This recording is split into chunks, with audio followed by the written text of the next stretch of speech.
আসসালামু আলাইকুম। আল্লাহ তার মৎস্যবর যাত্রা করে বড় একটা আর মাছ প্রায় 4 কেজির উপরে 900 টাকা কেজির দরে বিক্রি করতেছে। চিতল মাছ 3 কেজি 4 কেজির উপরে 600 টাকা কেজির দরে।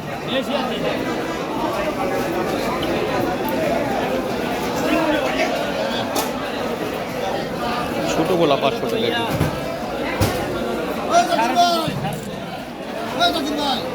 ছোটগুলো এগুলো 500 টাকা কেজির দরে বিক্রি করতেছে।